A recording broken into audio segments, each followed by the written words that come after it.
За сайн байцгаана уу та бүхэнд энэ өдрийн мэндийг хүргэе.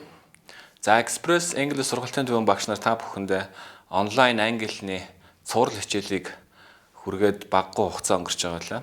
За та бүхэн онлайн энэ цуврал англи хэлний хичээлийг бидний хийсэн видео хичээлүүдийг үзэх юм бол манай Facebook page хуудасаар ороод 50 шахам англи хэлний цуврал хичээлүүдийг үзэх боломжтой. За ер нь бол бүх төвшингийн англи хэлний цуврал хичээл, дээрээс нь IELTS, TOEFL шалгалтын бас англи хэлний хичээлүүдийг тэр хичээлүүд бол оруулсан байна. За ингээд өнөөдөр бол бид нар тэр цуврал хичээлийг үргэлжлүүлээд цаашаага видео хичээлүүдээ та бүхэнд хүргэх гэж байна. За өнөөдрийн хичээлээр урдны хичээлүүдтэй адилхан англи хэлэнд гардаг шинэ үгийг, текстэн дээр гардаг шинэ үгийг яаж тааж болох вэ гэсэн хичээлийн үргэлжлэл бол орох гэж байна. За өнөөдрийн хичээлээр тэгвэл example буюу жишээний аргаар тухайн мэдэхгүй үгийг яаж тааж гаргах вэ гэсэн хичээл орох гэж байна. За бүгдээрээ энэ өгүүлбэр рүү анхаарлаа хандуулаарай. За та бүхэн харж байгаа би эхлээд өгүүлбэрийг уншия. Journalists must be versatile. For instance, they must be good at writing, listening to people, speaking, working quickly, and doing research. Гэсэн байна тийм ээ. За энэ өгүүлбэр дотор бидний хувьд нэг мэдэхгүй байх хэрэгтэй тийм ээ. За тэр мэдэхгүй үгийг энэ үгээр авъя.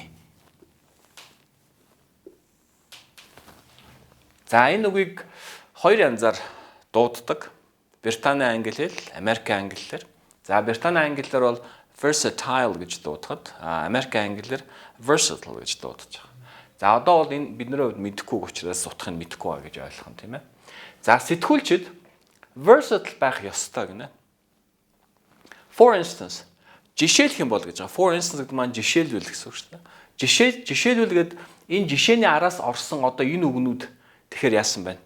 Энэ үгний утгыг гарах боломжтой болчихж байгаа. Яагаад гэвэл энэ үгийг бид нэр жишээлж байгаа учраас илүү дэлгэрэнгүй тийм жишээнүүдийг авна гэсэн үг. Тэгэхээр for instance гэдэг бол одоо түлхүүрэг гэж ерөөхдөө ойлгож байна.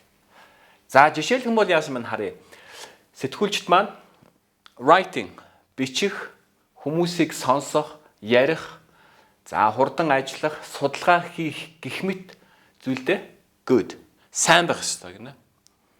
За тэгвэл сэтгүүлчид versatile байх ёстой. Жишээлх юм бол ийм байх ёстой гэж. Тэгэхээр ямар байх ёстой гэсэн үг. Ерөнхийдөө бол одоо энд орсон энэ үгнүүд за энэ дээр writing гэмээ энэ үгнүүд маань бүгдээрээ нийлээд энэ versatile гэдэг үгний утгыг ерөнхийдөө гаргана гэсэн үг. Яагаад гэвэл жишээгээр олон жишээ авч нэг тайлбарлаж яана гэсэн үг. За тэгвэл ямар байж болох вэ? Сэтгүүлчд бол ингээ харахаар төрөл бүрийн зүйл хийх чадвартай тийм сайн хийж чадах тийм хүмүүс шүү дээ. Тэгэхээр энийг бид нар бол төрөл бүрийн, тал бүрийн чадвартай гэсэн утгаар нь ойлгож орчуулж болох нэ. За сэтгүүлчд тал бүрийн чадвартай. Жишээлх юм бол тэд нар энэ зүйлүүдийг хийж чаддгаа, сайн хийдгээ гэсэн санаа байна тийм ээ. За дараагийн жишээ харъя. Many people don't have time for their family, friends, or leisure activities such as hobbies, sports, or movies. За энэ жишээ. Тэгэхээр энэ дээр бид нар өнөөдөр мэдэхгүй юу вэ гэхээр энийг авчи. Leisure activities. За энийг мэдэхгүй учраас орчуулахгүй байх юм тийм ээ. За түлхүүрэг. For instance гэдэг эхний зүйл дээр for instance түлхүүрэг явсан бол дараачийн энэ дээр түлхүүрэг маань such as гэж орж байгаа. Гэх мэт гэсэн утгатай тийм ээ. За хараа орчуулъя үзье. Маш олон хүмүүс don't have гэр бүлдээ болон friends, найз нөхөддөө болон leisure activity-та гарах цаг байдгүй гинэ. За тэгвэл leisure activity ямар утгатай вэ гэдэг нь артлын дэлгэрүүлсэн үгнээс нь мэдэх боломжтой. За гэх мэт hobby, спорт, кино гэх мэт leisure activity-та гарах цаг зав байдгүй гэж байна тийм. За бүтнээр нь дахиад нэг орчуулвал маш олон хүмүүс гэр бүл, найз нөхөд мөн hobby, спорт, кино гэх мэт энэ leisure зүйлүүдтэй гарах цаг байдгүй маа гэж. Тэгэхээр ямар үед хүмүүс энэ хоббигоо хийх үү, ямар үед спортоор хичээлэх үү, кино үзэх үү тийм ээ. Тэгээд дахиад бодоод үзнэ. Тэгэхээр мэдээж энэ хүн бол чөлөөт цагаараа хийх зүйлгүй үедээ энэ дуртай зүйлүүдээ хийнэ гэсэн үг. Тэгэхээр бид нар энэ үгнүүдийг ерөнхийдөө утгыг аваад such as бидний түлхүүрэг гэж үзнэ. Тэгэхээр энэ сач ясаар дамжуулаад энэ үгнүүдийг нийлүүлээд leisure activity гэж ойлгож болно гэсэн. Тэгэхээр бол чөлөө цагаараа хийдэг зүйлүүд гэж ойлгож болох нь тийм ээ.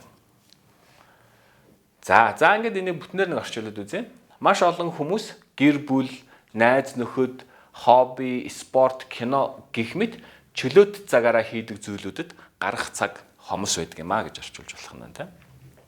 За энэ бол ингээд өнөөдрийн жишээний аргаар үг таах хичээлийн нэг хэсэг байгаа. За үргэлжлүүлээд бид дараагийн аргуудыг үзье. За баярлалаа.